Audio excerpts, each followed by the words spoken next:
في ناس بتفتكر إنها لما بتعمل حاجة تستفز بيها الملايين تبقى كسبت الشهرة والمجد، بس الحقيقة غير كده تماما. واحد زي سلوان موميكي شاف نفسه بطل، فاكر إنه لما يحرق كتاب مقدس المليارات البشر هيبقى نجم. افتكر إن حماية القانون في السويد معناها إنه أكبر من أي حساب. بس الدنيا ليها قوانين تاني، قوانين مش مكتوبة، قوانين بتمشي على اللي بيفتكر نفسه فوق الكل. وأحب أقول عنوان الغرور اللي قلب على صاحبه من أول مرة ظهر فيه، وهو عامل نفسه مدافع عن الحرية، عن التعبير، عن رأيه، لكنه كان عارف كويس هو بيعمل إيه. عارف إنه مش بيتحدى شخص ولا حكومة ولا جماعي، هو كان بيتحدى قلوب ناس مؤمنة، ناس شايفة القرآن الكريم فوق أي شيء وما بتقبلش المساس بيه.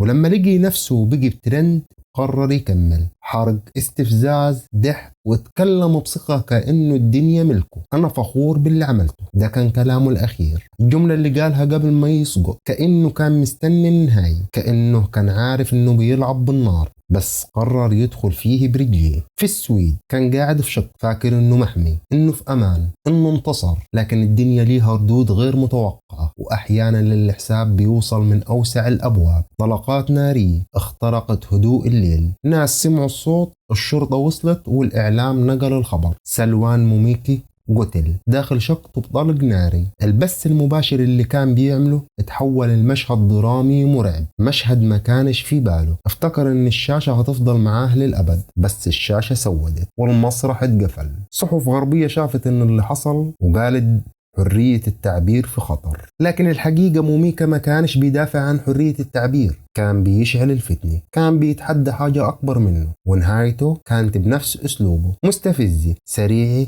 ومحدش حزن عليه. ناس كثيرة في العالم الإسلامي قالوا هذا جزاء من يلعب بالنار، عقاب رباني ولا يؤسف عليه. وانت شايف ايه اللي حصل؟ هل هو عقاب طبيعي ولا كان يستاهل نهاية مختلفة؟ شاركنا برأيك في التعليقات، واشترك في القناة وفعل زر الجرس. سلام.